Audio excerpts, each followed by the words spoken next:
Estoy siendo un poco fanática ya de lo que escribe Mike. Hay muchas polémicas a lo que va escribiendo. Bueno, para los que también no conocen, Mike Vera es el organizador de Miss Gorditas. Tiene octava temporada, ocho. Novena. Ah, 9 temporadas de Miss Gordita Paraguay. Y bueno, entonces una de las cuales fui presentadora. Por favor, puntualizo esa parte. Gracias también, Mike. También gracias a él estuve presenciando de un evento internacional y representando también a estas hermosas mujeres que Mike da la oportunidad a que esas mujeres no se sientan discriminadas y que también son mujeres dentro de todos. Sí, el Miss Gordita es un proyecto muy lindo, ¿verdad? Ahora completamos en el 2019 la 12ª repercusión mundial, ¿verdad? Es uno de los... Repercusión mundial. Mundial, cuando mucha gente habla así, pero mundial salió en 2, 3, no, fueron más de 70 países, ¿verdad? El único evento paraguayo que tuvo en una misma noche, usted sabe, la BBC, la CNN, más 4 o 5 agencias. Es un acontecimiento, es una fiesta, una celebración contra la discriminación y valorizando todo tipo de mujer y siempre con la conciencia que la obesidad es una enfermedad, pero son dos cosas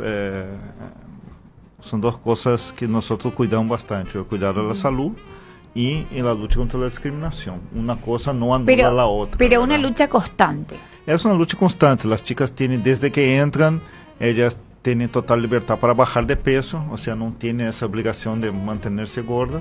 Y tienen un nutricionista, el doctor Vacante, que ya está cumpliendo 8 años también con nosotros. Ellas tienen tratamiento, tienen charlas, nosotros hacemos, ellas elaboran preguntas, tienen todo el tiempo, ¿verdad? Tenemos cuidado con un psicólogo.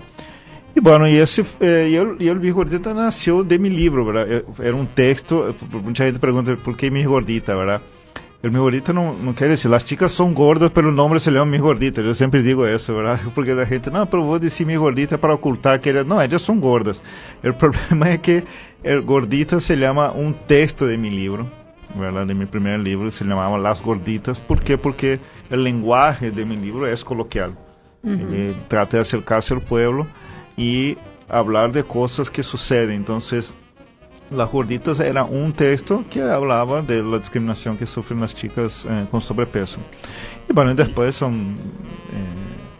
ahora yo también tengo 2 libros, ¿verdad? Que son El lado borde del amor, que es bastante polémico, son más de 1000 temas escritos. Quiero hacer un programa exclusivo de ese libro, Mike. Oficialmente te lo digo acá al aire.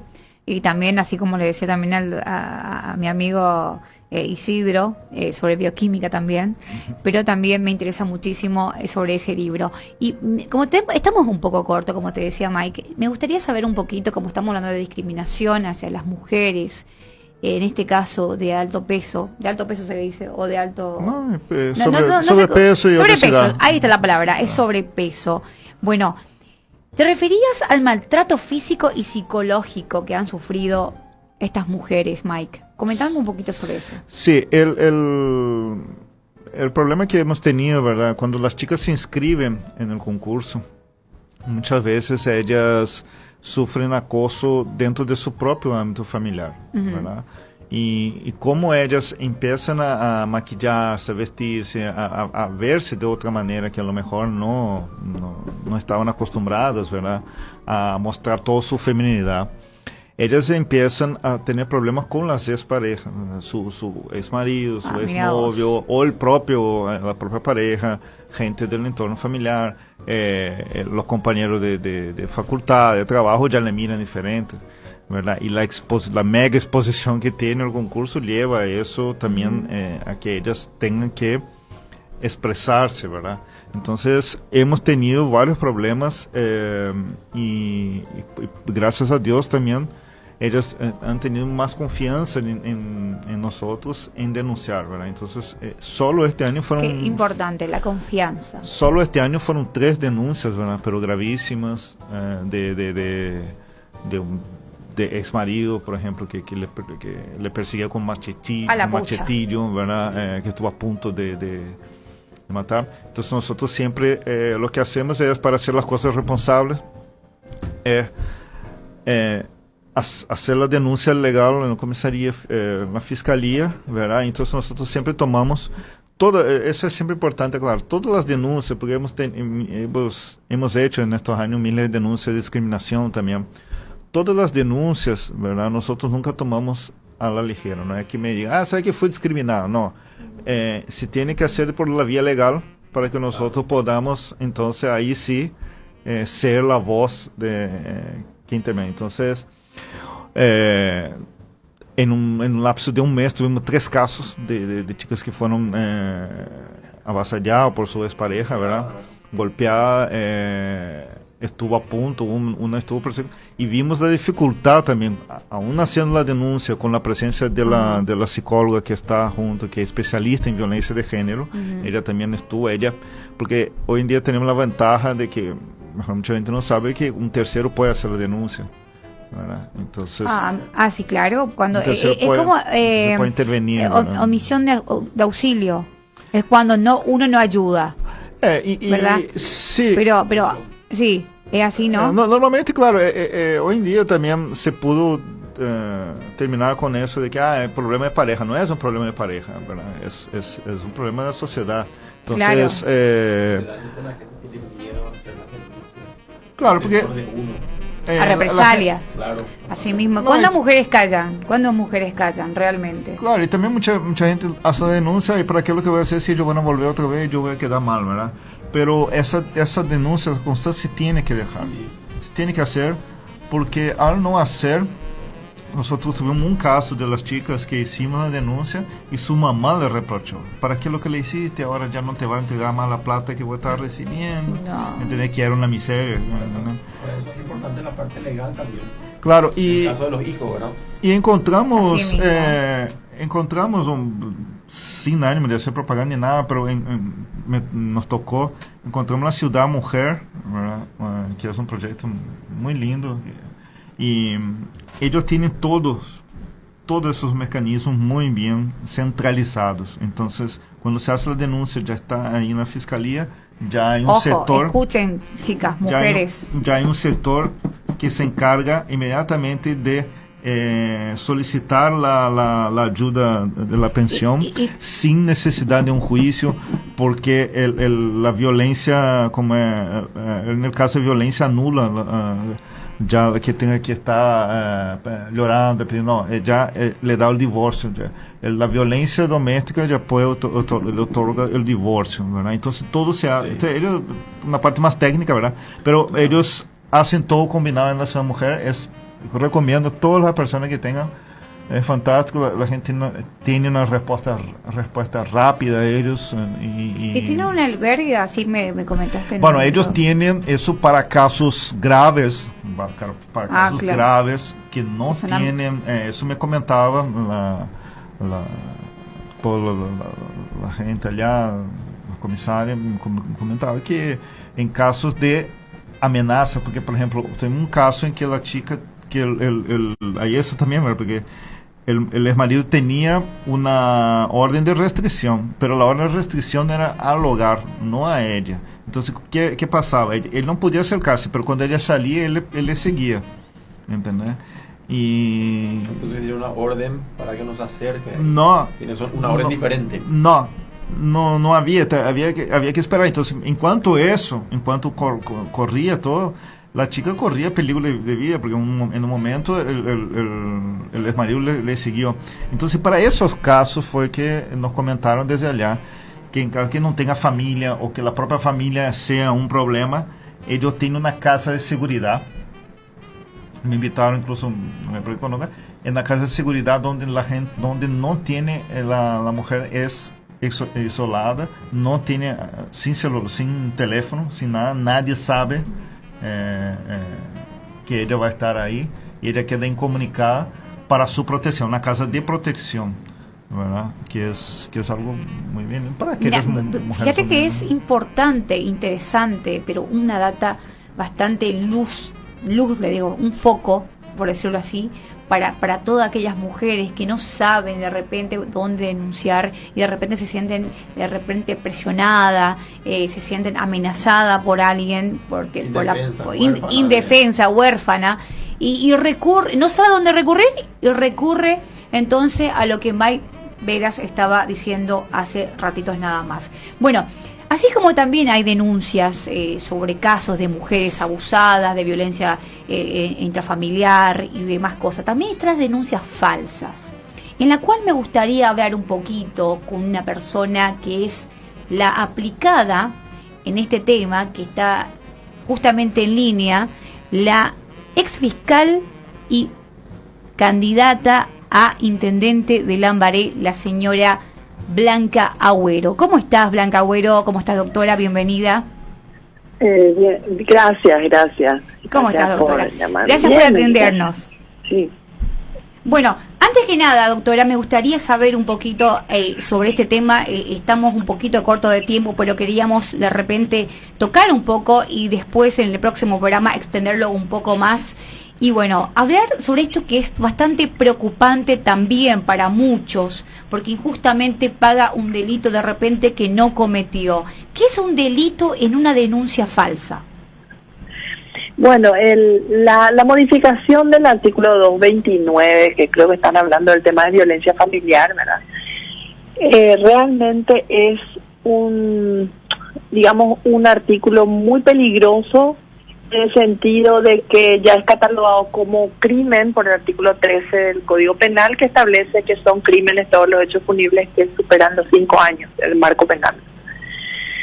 Por lo cual, en la generalidad de las veces, con la denuncia ya la persona va presa.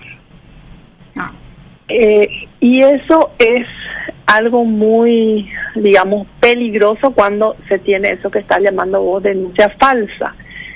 Entonces los fiscales o el Ministerio Público tiene que tener sumo cuidado cuando, sobre todo cuando no existe diagnóstico médico, porque el artículo 229 establece 2 variables. Una es cuando existe el diagnóstico médico, es decir, ahí es claro que obviamente se configura el hecho, pero cuando tenemos una violencia psicológica, ahí está el problema.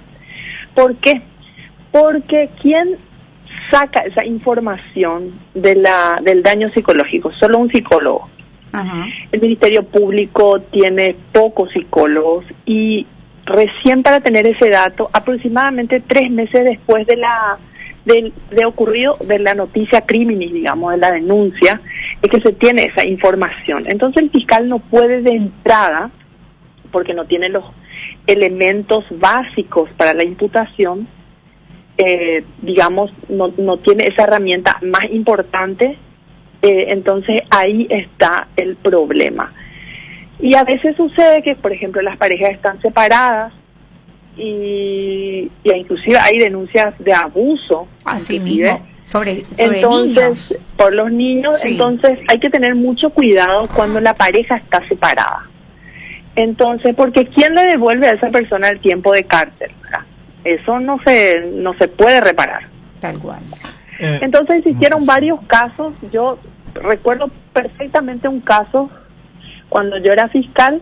Teníamos un código a la madrugada, a las 3 de la mañana, le llaman al fiscal y dice el policía: doctora, vinimos por un código de violencia, entramos a la casa, la mujer llorando en el piso, platos rotos.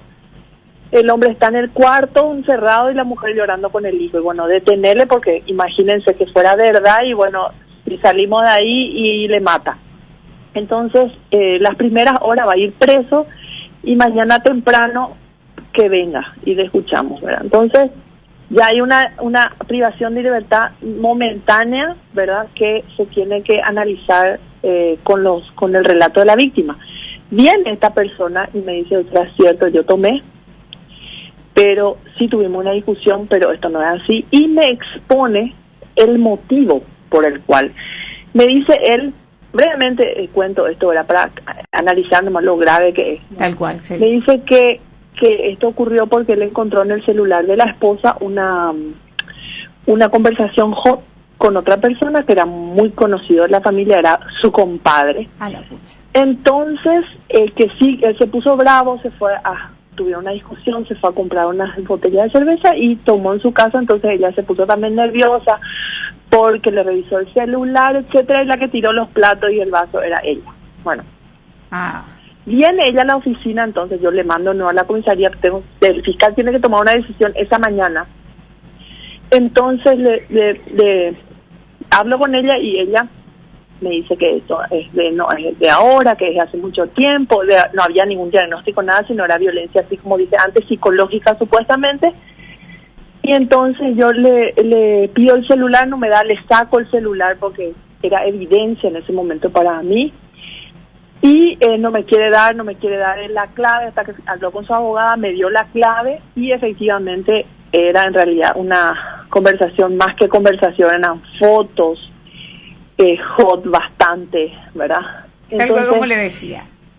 Tal cual como él dijo. Entonces, ahí teníamos una denuncia falsa. En realidad, pues, teníamos un conflicto de pareja, que es lo que pasó.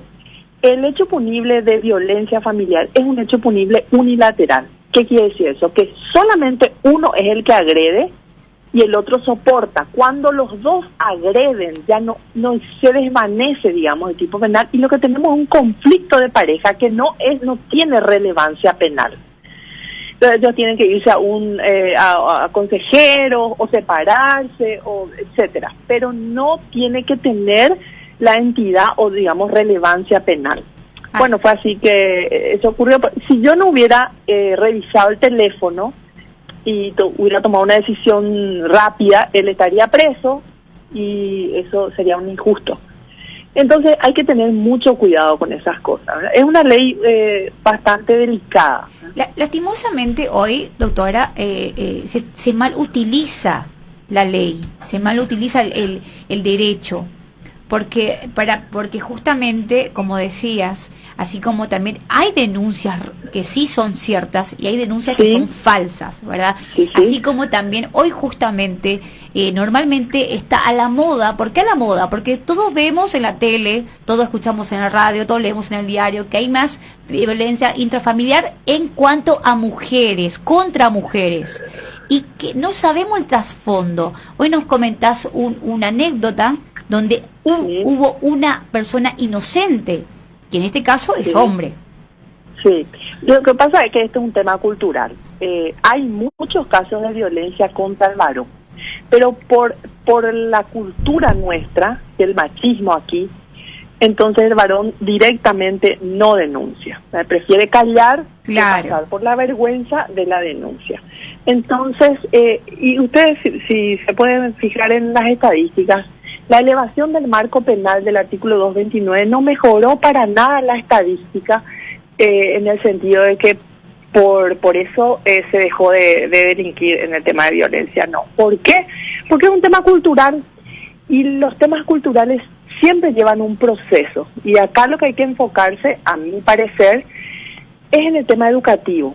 El gobierno y eso, el Estado tiene que, porque como es un proceso, entonces todo esto es a larga data, ¿verdad? Que realmente los niños tienen que ingresar en la malla curricular el respeto a la mujer y que cada uno tiene su rol y todo eso, para que ya desde chicos eso se vaya consumiendo. Es lo mismo que hoy, por ejemplo, y me parece excelente que ya está incorporado el tema del medio ambiente. Ya los chicos ya no tiran ellos, por ejemplo, desde el coche, la basura, vemos que hace gente grande, pero ya los niños tienen incorporado, porque eso ingresó en la malla curricular y se le dio énfasis. Totalmente. Entonces, eso también es lo que tiene que ocurrir, doctora, a mi parecer. Te interrumpo un rato. Te quiere hacer una consulta aquí el escritor Mike Veras, escritor y columnista.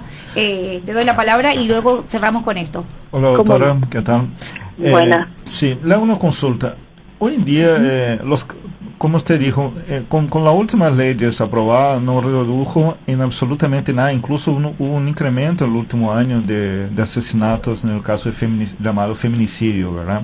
Sí. Bueno, ¿y cuál sería, a partir de eso también hay muchas mujeres que se han aprovechado de esta facilidad, porque basta con decir que fue víctima y ya destruye prácticamente la vida. ¿Cuál sería hoy, para que los hombres sepan, verdad? Porque es como usted dijo, un hombre hacer una denuncia, si el hombre parte para la agresión, es automáticamente él es el culpable y va preso, ¿verdad? Entonces la salida común sería hacer la denuncia para evitar que él vaya preso, ¿verdad? Ahora, ¿qué protección tiene hoy en día un hombre que es víctima de una falsa denuncia?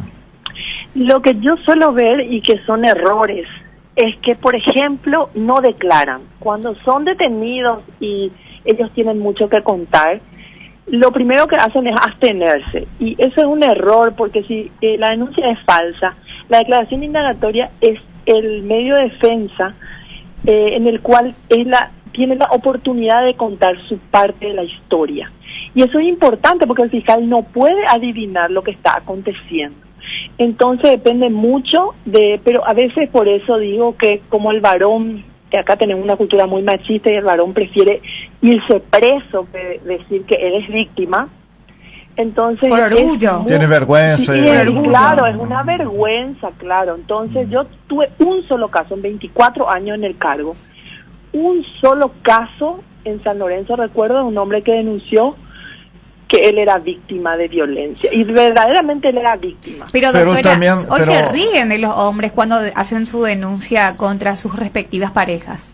Claro, no solamente se ríe, yo creo que hoy ya el funcionario del Ministerio Público está capacitado para tomar ese tipo de denuncias.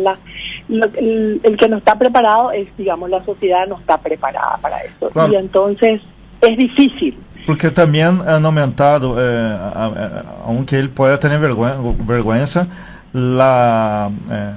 como el juzgado, el gran juzgado cibernético también, porque hoy en día no basta solamente con la denuncia legal.